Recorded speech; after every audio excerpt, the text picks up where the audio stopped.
नमस्कार मंडळी, ही काय आहेत तर ही एक भाजी आहे. प्रोटीन विटामिन युक्त अशी आपल्या शरीरासाठी पोषक हेल्दी अशी भाजी आहे. पण प्रत्येक भागात खाल्ली जात नाही. काही भागात खातात, काही भागामध्ये त्याचं नाव पण माहीत नाही. आणि जर मी स्टेटसला टाकली, फेसबुकवर पण टाकली ना, तर काय आहे म्हणतात, म्हणजे ओळखत पण नाही. पण आमच्या भागामध्ये तर आवडीने खातात आणि सहजासहजी मिळत पण नाही. महाग पण तेवढीच आहे. ह्या प्रकारची ही भाजी वेगवेगळ्या भागामध्ये वेगवेगळ्या नावाने ओळखले जाते. काही काही भागात वेगळंच नाव आहे. तर आमच्याकडे तर भोंबोड्या म्हणतात, सात्या म्हणतात आणि ह्या ज्या आहेत ह्या अनचसात्या आहेत. हे नेहमीच मिळते असं पण नाही. आपला एक विशिष्ट हंगाम असतो, विशिष्ट कालावधी असते, त्याच मध्ये हे मिळते. आणि नॅचरल आहे, एकदम प्युअर नॅचरल आहे. जी कृत्रिम आर्टिफिशियल मशरूम आहे ती तर आपल्याला एनी टाईम एनीवेअर आणि काय म्हणतात सगळीकडेच मिळते म्हटलं तरी चालते. पण ही आहे नॅचरल, जी की लिमिटेड पिरियडमध्ये मिळते. गावाकडे गावखेड्यामध्ये राहणारे, जंगलापाडात राहणारे लोक आहेत ते गोळा करून आणतात शहरामध्ये विकायला. आणि ही काय नैसर्गिक साधनसंपत्ती आहे, त्यांना मिळते, ते शोधतात, त्यांना मिळते आणि त्याच्यातून त्यांना 2 पैसे कमवण्याची संधी मिळते आणि ते आणतात म्हणून आपण विकत घेतो. आणि त्यानिमित्ताने आपल्याला चांगलं चुंगलं काहीतरी खायला मिळते. नेहमी तर आपण खातोच, पण ह्या विशिष्ट हंगामामध्ये मिळणाऱ्या भाज्या आहेत. मी विकत आणलेलं नाही आहे, माझ्या मामाच्या नातवाने आणून दिलं. इथे जवळच आहे माझ्या मामाचं गाव, आम्ही जिथे राहतो ते त्यांचाच तालुका आहे. तर येतात ते बाजारहाटाला सामान वगैरे काही घ्यायला येतात. तर त्यांच्या शेतामध्ये बऱ्याच ठिकाणी निघते. तर त्यांनी पण खाऊन खाऊन कंटाळले, आता 2-4 दिवस निघाले तर. आणि मी आधीच सांगितलं होतं निघाले तर आणून दे म्हणून. तर त्यांनी आणून दिलं. तरी अर्धा-पाऊण किलो आहेत आणि आम्हाला 2-3 टाईम इझिली याची भाजी होते आणि खूप छान वाटते याची भाजी. नॉनव्हेजलाही मागे सारते, एवढंच म्हणा. खायला टेस्टी वाटते, पण धुवायलाच तेवढा कंटाळवाणा कार्यक्रम आहे हा. कारण मातीमध्ये असते, जमिनीतून निघते, तर इतकी माती लागलेली असते आणि सहजासहजी निघत नाही माती. वरून तर बघाल तर असं पांढरा शुभ्र असते ती भोंबोडी मशरूम आणि त्याला माती लागलेली असते ना, तर त्याच्यामुळे त्याचा रंग मळकट दिसतो. तर ती सगळी माती काढून घ्यायची, नाही तर आपल्याच तब्येतीसाठी हानिकारक असते.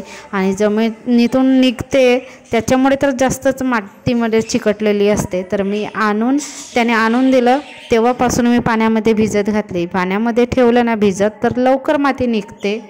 इथे बघा, तुम्हाला मार्केटमध्ये घेऊन चालते. तर मार्केटमध्ये सुद्धा दोन्ही बाजूला असे विकणाऱ्यांच्या जवळ ढगचा ढग आहे आणि घेणारे सुद्धा तेवढेच लोक आहेत. कारण सिटी आहे, हे जे ठिकाण आहे ते सिटी आहे. पण इथे जे राहणारे लोक आहेत ते आजूबाजूतून खेड्यातूनच आलेले लोक आहेत.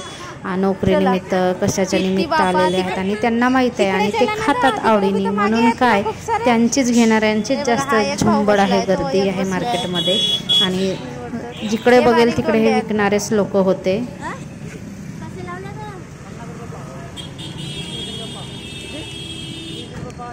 खायला तर काय नाही, पण धुवायलाच भरपूर वेळ लागतो. तर मी इथे दात घासायचा जुन्नासा असा ब्रश घेतलेला आहे, त्याच्याने धुते आहे. म्हणजे जी माती बारीक वगैरे इकडे तिकडे घुसलेली असते तर ती पटकन निघून जाते.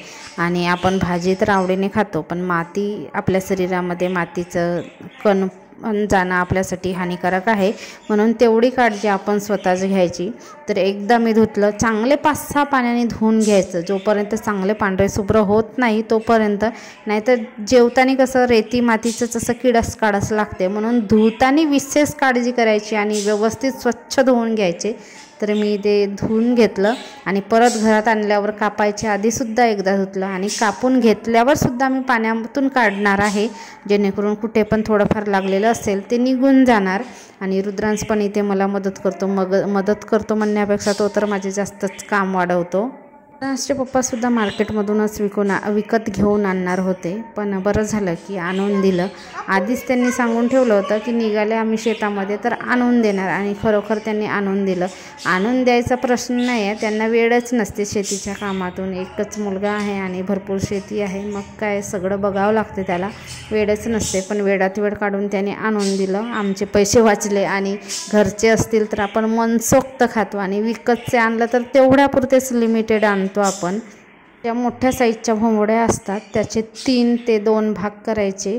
मोठ्या दोंड्या असतात त्याच्यामुळे. जर बारक्या असतील तर सरसर कापायचे. तर अशा पद्धतीने मी भोंबड्या कापून घेतलेल्या आहेत आणि कापल्यानंतर सुद्धा एक पाण्यातून काढायचं आणि पुढे भाजी बनवायची.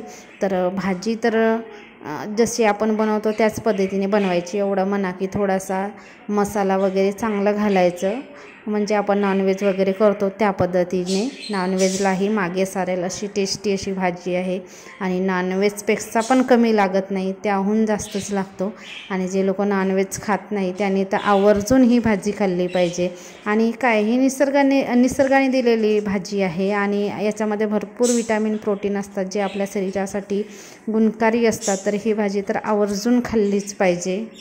ही भाजी बनवायची एकदम सोपी पद्धत आहे. ज्याप्रमाणे आपण डेलीच्या भाज्या करतो त्याच पद्धतीने कढईमध्ये तेल घाला. तेल घातल्यानंतर जिरा, तेजपान, कांदा, अद्रक लसूणची पेस्ट आणि आपण जेवढे मसाले यूज करतो तेवढे मसाले आपल्या चवीनुसार टाकायचे. तिखट, मीठ, हळद, गरम मसाला, धने पावडर, जिरे पावडर हे सगळं आपल्या चवीनुसार टाकायचे. टमाटर, मसाले चांगले शिजू द्यायचे. जोपर्यंत तेल सोडत नाही मसाले तोपर्यंत चांगले मसाले शिजू द्यायचे. मसाले शिजल्यानंतर थोडंसं पिळून घ्यायचं. जेव्हा आपण पाण्यामधून काढून कढईमध्ये टाकतो त्यावेळेस थोडंसं पिळून घ्यायचं, कारण याच्यामध्ये पाण्याचं भरपूर प्रमाण असते आणि जेव्हा भाजी शिजत येते त्यावेळेस तर भरपूर पाणी सुटतो मसाल्यामध्ये मिक्स झाल्यानंतर. म्हणून थोडंसं असं पिळून घ्यायचं जेणेकरून की पाणी कमी झालं पाहिजे.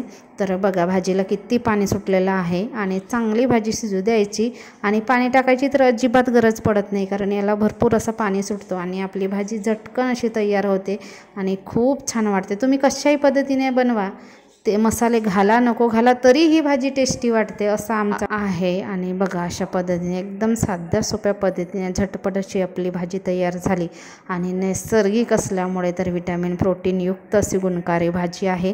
आणि ह्या भाजीसाठी आपल्याला 1 रुपयासुद्धा खर्च करावा लागत नाही. जर आपल्याला माहीत असेल जंगलामध्ये निघतात किंवा आपल्या शेतामध्ये निघतात तर आपल्याला 1 रुपया घालावं लागत नाही. हां, आपण जेव्हा विकत घेतो आणि खातो त्यावेळेस तर ऑब्वियसली आपल्याला पैसे द्यावे लागतील.